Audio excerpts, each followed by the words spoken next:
Before I begin my remarks, I'm going to do something a little uncharacteristic. A Trump is going to give up the microphone. Doesn't happen often. You may never see it again. But I got a call on Monday morning from a young lady who said, "Dad, I want to speak at the RNC." I want to speak at the RNC because I want America to know what my grandpa is actually like.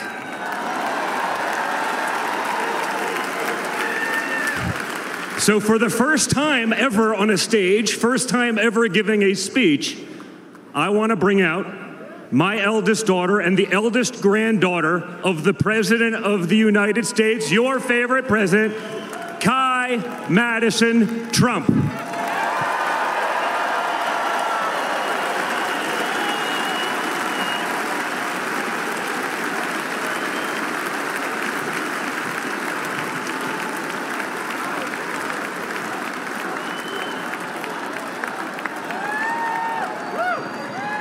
Hi everyone, my name is Kai Madison Trump. I am the granddaughter of Donald Trump. I'm speaking today to share the side of my grandpa that people don't often see. To me, he's just a normal grandpa. He gives us candy and soda when our parents aren't looking. He always wants to know how we're doing in school. When I made the high honor roll, he printed it out to show his friends how proud he was of me. I know. He calls me during the middle of the school day to ask how my golf game is going and tells me all about his. But then I have to remind him that I'm in school and I'll have to call him back later. When we play golf together, if I'm not on his team, he'll try to get inside of my head. I know. And he's always surprised that I don't let him get to me.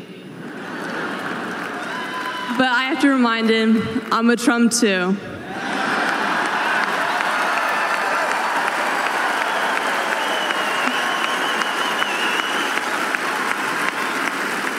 Even when he's going through all these court cases, he always asks me how I'm doing. He always encourages me to push myself to be the most successful person I can be. Obviously, he sets the bar pretty high, but who knows, maybe one day I'll catch him. On Saturday, I was shocked when I heard that he has been shot, and I just wanted to know if he was okay. It was heartbreaking that someone would do that to another person. A lot of people have put my grandpa through hell, and he's still standing.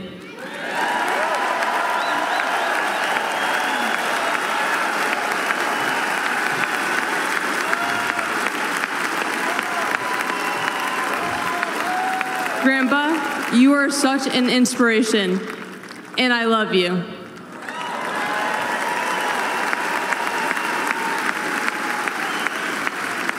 The media makes my grandpa seem like a different person, but I know him for who he is. He's very caring and loving. He truly wants the best for this country, and he will fight every single day to make America great again. Thank you very much.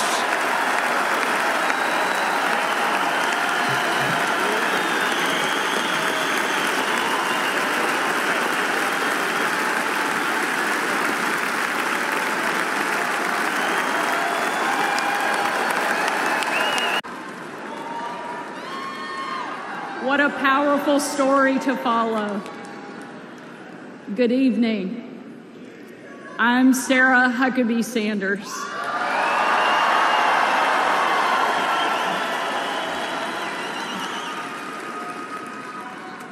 And before I get started, I want to say I have always been proud to stand with President Trump, but never have I been more proud than to stand with him right now, tonight.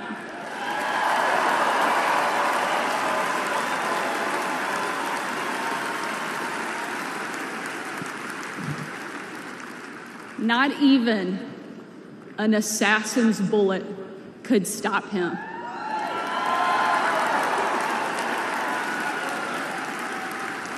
God Almighty intervened because America is one nation under God, and He is certainly not finished with President Trump.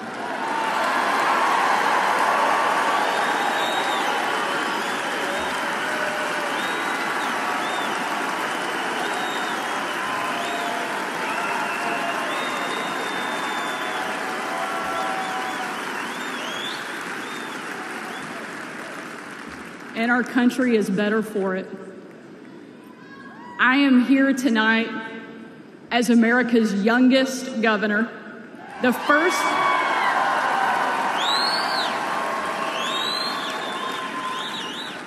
first woman to lead the great state of Arkansas.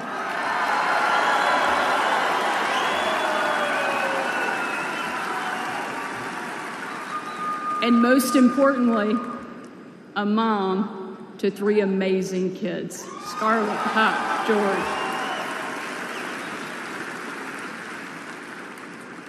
When I was President Trump's White House press secretary, the best job, I got the chance to take my 4-year-old son, Huck, to Bring Your Kid to Work Day. Much like Jill now drags Joe to bring your husband to work day.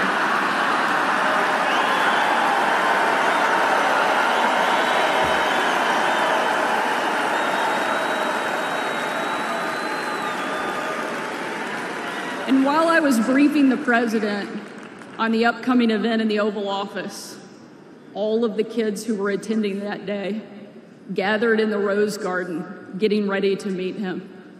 And we were walking out onto that beautiful, perfect colonnade.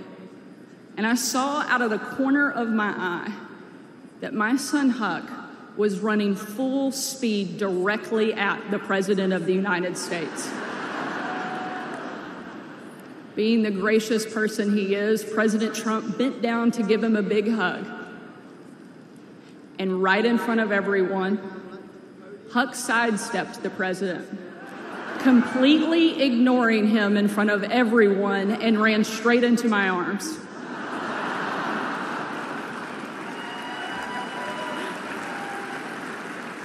For my 4-year-old son, the most powerful man in the world had nothing on his mom.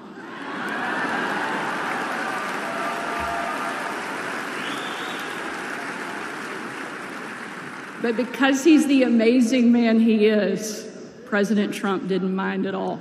After all, he's a dad to 5 unbelievable kids and a grandfather to 10.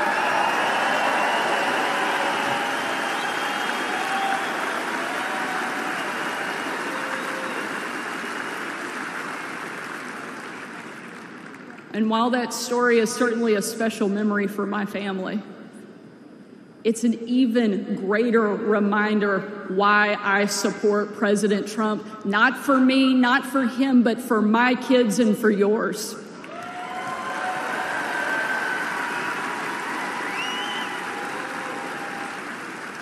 Under President Trump, America was safer, the world was safer, and it felt like the next generation would have a chance at the American dream.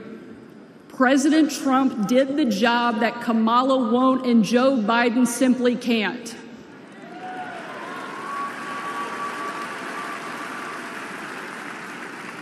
When we're honest, every American knows that we were so much better off under President Trump.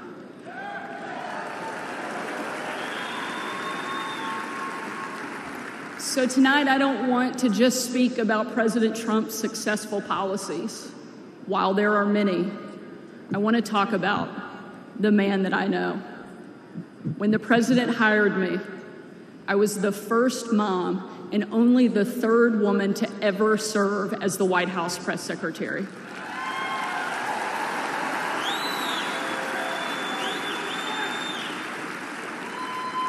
And in that role, I endured relentless attacks from the left. I was insulted as a guest at the White House Correspondents' Dinner. My family was denied service and kicked out of a restaurant.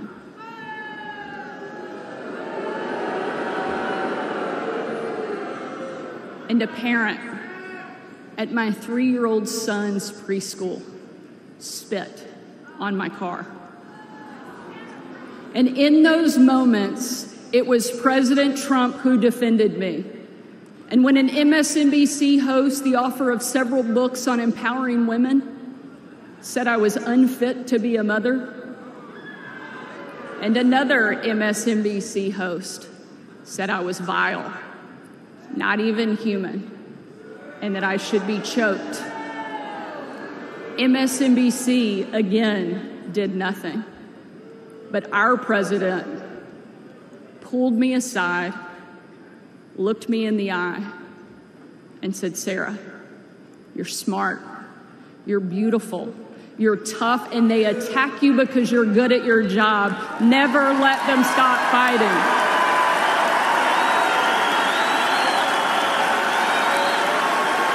Thank you, Mr. President.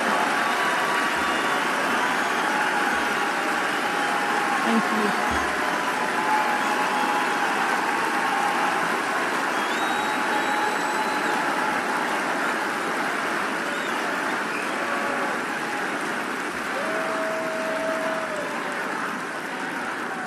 That's the Donald Trump that I know.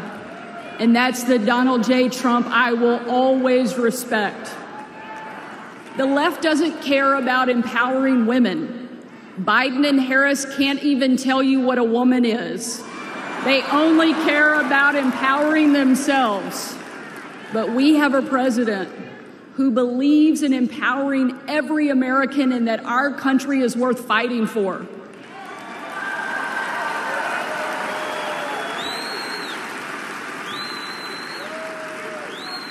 For the last 4 years, Republican governors have been leading that fight and doing what Joe Biden refuses to do.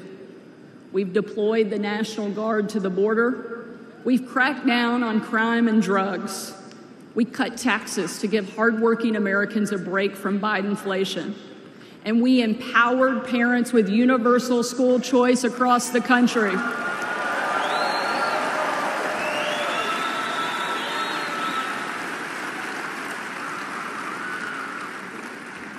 Donald Trump was the very first president in my lifetime to take a hard line against China, and I'm proud to be the first and only governor in the country to kick communist China off our farmland and out of my state.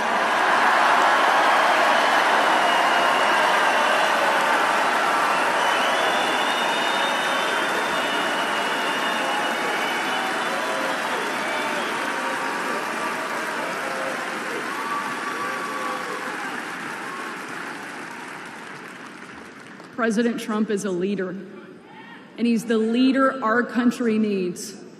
And if ever there was a doubt, earlier this week, we saw just how tough, resilient, courageous, and daring this man is, and we can't get him back in the White House fast enough.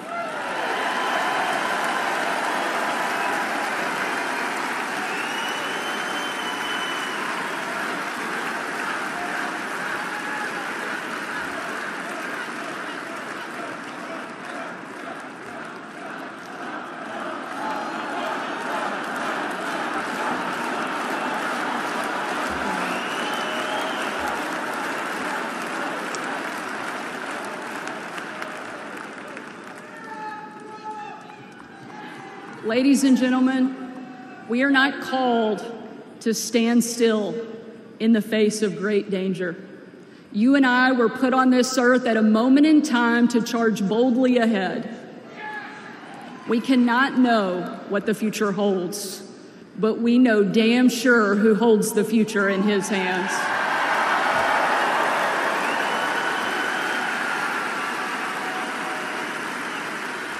God spared President Trump from that assassin because God is not finished with him yet.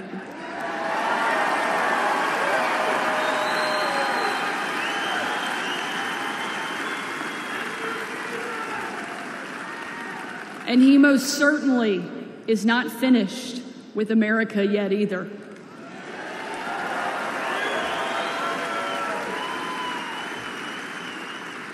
With God as our guide and President Trump back in the White House, we will show the world that America is the place where freedom reigns and liberty will never die.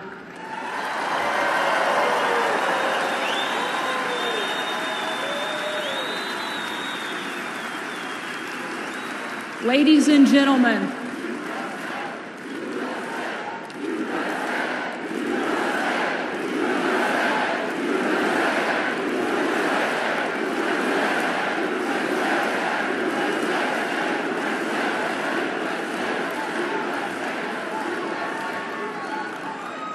tonight, let us not leave here just excited about a great few days, but let us leave here energized and committed to making sure that we protect our freedom and we have the ability to pass it on to the next generation, because America is the greatest country that the world has ever known, and our kids and our grandkids deserve to enjoy it the way each of us did. And we will with President Trump back in the White House. Thank you so much. God bless the great state of Arkansas and the amazing United States of America. Thank you very much. President Trump and I share another experience about God's providence, the reason we talk about it so often. Back in November of last year, I had been speaker. I became speaker late October, and I hit the road running to go and raise money. That's the job. And we were down at Mar-a-Lago, and I was doing some fundraising events down in Palm Beach. And so my sons were on Thanksgiving break. Jack and Will, we have four. My daughters are in law school, and Jack's 18 and Will's 13. And we were down there, and they came to dinner with me at Mar-a-Lago. So it was President Trump and my boys and I and Susie Wiles and one or two others. A couple of hours, we just visited, fellowship. It was great. And he's really into my sons, and as he is to many of your children, I know he's very close to his, as we've all seen. His granddaughter, is Kai a star? She was amazing last night. Wasn't that great? So there's a point to this story. We were talking, and I was talking about providence with the president, with my boys. I wanted to see us interact about that. And so the next morning, I was down at another hotel down on Palm Beach, and we were having some fundraising meetings with big donors. And suddenly the Secret Service burst into the back of the room. They said, "Mr. Speaker, we need you on the beach." I said, "Right now?" Well, my boys were with me because they were on Thanksgiving break from school. And my heart starts beating. It's your sons. So they raced me out through the back corridors of the hotel, and we go out onto the beach, and surrounding my sons on the beach is 25 medical personnel, law enforcement, and they almost drowned. So they were out in the Atlantic, and a rip current came through and pulled them way out to sea. And my boys are good athletes, great swimmers. My oldest son, Jack, we dropped off at the Naval Academy 3 weeks ago. He wants to be a SEAL. I mean, these kids know how to swim. But these rip currents in the Atlantic are pretty serious. And they got pulled out, and it's a long story. I won't go into all the detail. We don't have time this morning. But the point is, they were providentially saved because my 18-year-old saw his 13-year-old brother going under. He went under to hold his brother up. He almost drowned. Then the 13-year-old goes under, and at the last gasp before his face went under the water, a parasailer happens to go by and see the little guy doing this. Went to the beach, jet skis go out, pull him in, long story. Long hospital visit later, the whole thing. They're fine now, they're fine. But we left and went back to Louisiana to recover, and President Trump heard the story. So he called me and the next night, and he said, "Mike, I'm not gonna do it in his voice, because that's how I hear it, sorry." "Oh, you sound disappointed." He said, Mike, no, I should not do it. He said, okay. I'll give you one line, okay? Because this is the first thing I pick up. Mike, those beautiful, perfect American boys. We almost lost them, Mike. What happened? Okay. We did.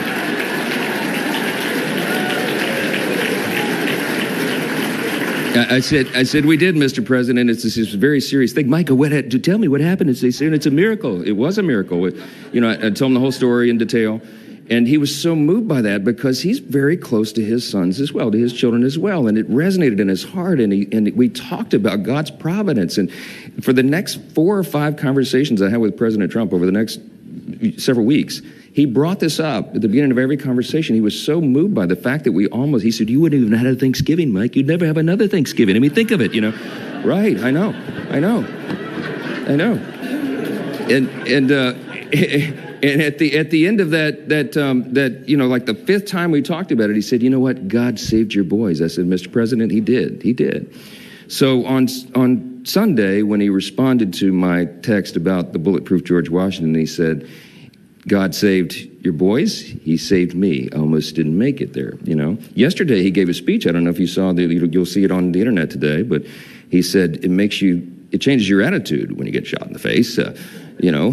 Bullet goes by your ear, and it makes you think differently. He said God was present. Yes, Mr. President, he was.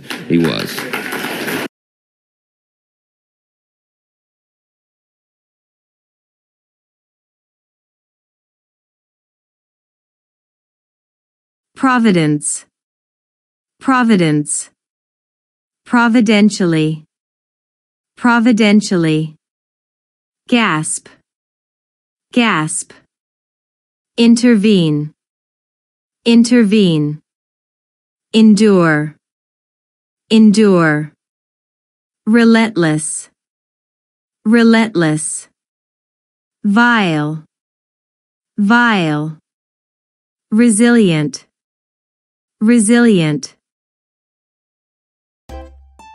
If you enjoy this content, please consider subscribing to my channel to stay up to date with future videos. Thank you for watching.